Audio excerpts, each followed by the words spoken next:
या तुमने कभी सोचा है, एक ऐसी कौम जो पहाड़ों को तराश कर महल बनाती थी, जो कहती थी हमसे ज्यादा ताकतवर कौन? मगर जब आसमान का हुक्म आया तो उनके महल मिट्टी के नीचे दबा दिए गए। हजरत नूह अलैहिस्सलाम के बाद एक और कौम पैदा हुई, कौम आद। यमन और ओमान के दरमियान एक इलाके अहकाफ में रहते थे। उनके शहर का नाम था इराम ज़ातुल इमाद, यानी स्तंभों वाला शहर जो आसमान से बात करता था। उनके बदन पहाड़ों की तरह मजबूत, कद बादलों को छू लेते और उनका गुरूर आसमान को चीर देता था। वो कहते, हम ही जमीन के वारिस हैं और हमेशा रहेंगे। अखाफ की रेत में उनके शहरी इलाके दूर दूर तक फैले हुए थे। उनके घोड़ों के पांव से जमीन गूंजती थी। रात को उनके चिरागों की रोशनी दूर तक चमकती, गोया उनका शहर जमीन पर कोई ताज हो।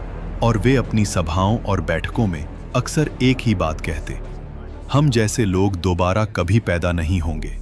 उनके बच्चे भी छोटी उम्र में पत्थर उठाकर अपनी शक्ति दिखाते और बुजुर्ग गर्व से कहते, हमारे बच्चे भी पहाड़ों को झुकाने वाले हैं। आद के लोगों का एक और अजीब अकीदा था। वो समझते थे कि हवा उनकी गुलाम है। उनके जवान कभी वादी के दरमियान खड़े होकर दोनों हाथों को पहलाते और अपने आप से कहते, देखो, हवा हमारे जिस्म की पैरवी करती है। बुजुर्ग लोग अपनी नशिस्त महफिल में फख्र से कहते, हमारे बाप दादा हवा का रुख बदल देते थे, हमें कौन रोक सकता है? वो लोग जब तूफान को दूर से आता देखते तो हंसकर कहते, हवा हमारे साथ है, ये हम पर नहीं, हमारे दुश्मनों पर पड़ेगी। लेकिन उन्हें क्या पता था कि आने वाली हवा उनकी सबसे बड़ी दुश्मन बन चुकी है। आद के लोग सिर्फ लंबे नहीं थे, उनकी जिस्मानी बनावट आम इंसान से कई गुना बड़ी थी। दरिया के किनारे उनके कदमों के निशान आज भी पहाड़ों के दरमियान मिलते हैं, जिन्हें देखकर लोग हैरान रह जाते। उनके घरों के दरवाजे इतने ऊंचे होते कि एक घोड़ा और सवार दोनों सीधा अंदर जा सकते, और उनके बर्तन पत्थर के बने हुए, इतने बड़े कि एक बर्तन में पूरा खानदान का खाना पक जाए। समय बीतता गया, घमंड बढ़ता गया, वक्त गुजरता गया और उनका तकब्बुर बढ़ता गया। फिर अल्लाह ने अपना नबी भेजा, हजरत हूद अलैहिस्सलाम, जो कहने लगे, ऐ मेरी कौम, सिर्फ अल्लाह की इबादत करो, उसके सिवा कोई माबूद नहीं। खुद क्या तू चाहता है हम अपने बाप दादा के मजहब छोड़ दें? हम ताकतवर हैं, हमें कोई छो नहीं सकता। हजरत हूद अलैहिस्सलाम ने फिर कहा, मैं तुम्हें उस अजाब से डरा रहा हूं जो तुम सोच भी नहीं सकते। लेकिन जिन दिलों में गुरूर भर जाए, वहां नसीहत पत्थर से टकराकर टूट जाती है।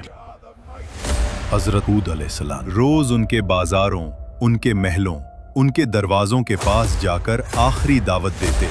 कभी उनके सरदार हंस के कहते, हूद, तेरी बात में दम होता तो हमारे महल कब के गिर चुके होते। कभी कोई बच्चा उनकी आवाज का मजाक उड़ा देता और कुछ लोग उन्हें देखकर रास्ता बदल लेते, कहीं उन्हें अल्लाह का खौफ उनकी आंखों में भर न जाए।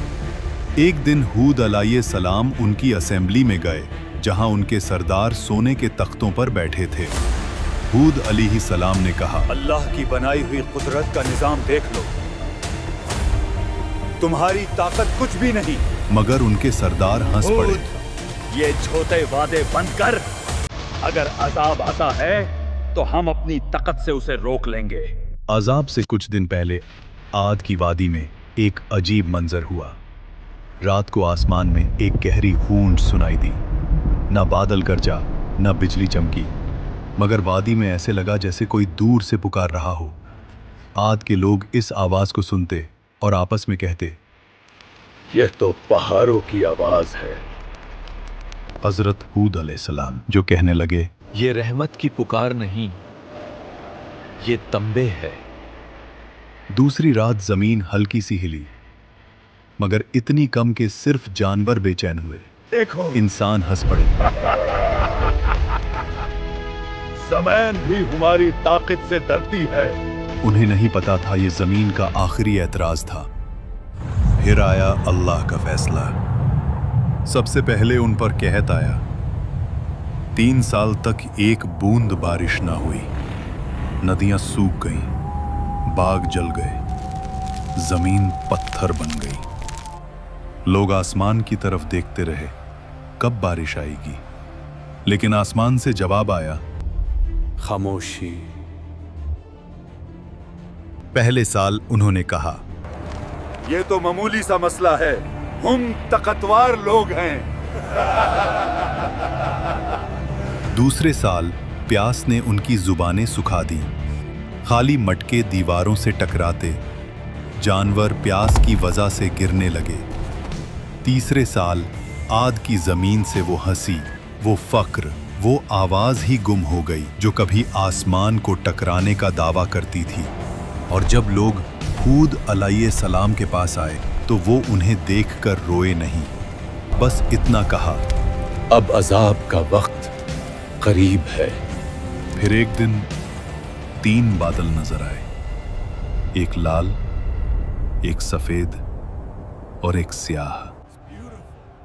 आसमान से फरिश्ता पुकारा, ऐ कौमे आद, इनमें से एक बादल चुनो। सरबराहों ने हंसकर कहा, काला बादल,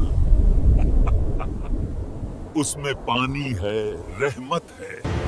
मगर उन्हें क्या पता, उस बादल में रहमत नहीं, कहर छुपा था।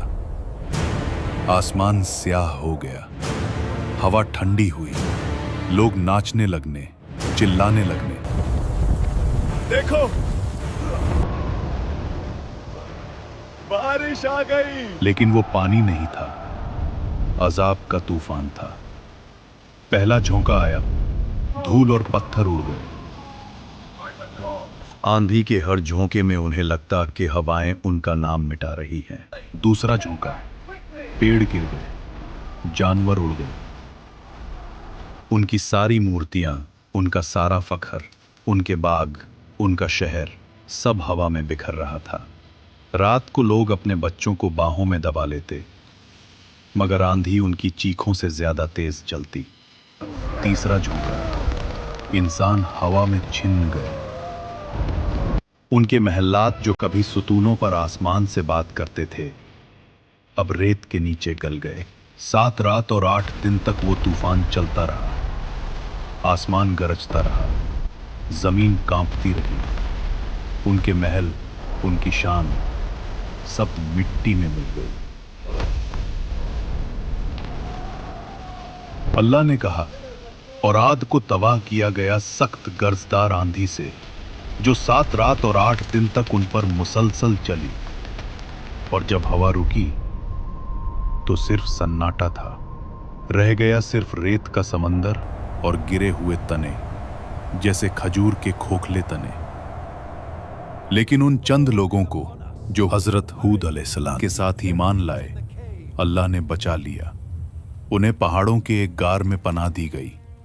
और हजरत हूद अलैहिस्सलाम ने कहा, ऐ मेरे रब, तू सबसे ज्यादा रहम करने वाला है, हमें उन रास्तों पर कायम रख जो तेरी तरफ ले जाते हैं। हुद अलैहिस्सलाम जब वादी के ऊपर खड़े हुए तबाह शहर को देख रहे थे तो उनकी आंखों में आंसू भर आए। ये वो लोग थे जो कभी कहते थे, हमसे ज्यादा ताकतवर कौन? और अब उनकी जिंदा निशानी भी हवा में बिखर चुकी थी। हुद अलैहिस्सलाम ने कहा, तकब्बुर का अंजाम हमेशा तबाही है और अल्लाह की नाफरमानी हलाकत। आज भी अहकाफ्त की रेत के नीचे उनका शहर इराम दबा हुआ है, एक गवाही के तौर पर, जो कहती है ताकत और शान से नहीं, सिर्फ अल्लाह की इताअत से इज्जत मिलती है। अगर तुम्हें ये कुरानिक कहानी पसंद आई हो तो वीडियो को लाइक करो, कमेंट्स में लिखो तुम अगले एपिसोड में किस कौम की कहानी देखना चाहते हो, और चैनल को सब्सक्राइब करना मत भूलना। ये सिर्फ एक कहानी नहीं, एक हकीकत है। جو ہمیشہ یاد دلاتی ہے کہ جب انسان غرور کرنے لگتا ہے اور ظلم اور ناانصافی قائم کرتا ہے تو اللہ اسے مٹا دیتا ہے۔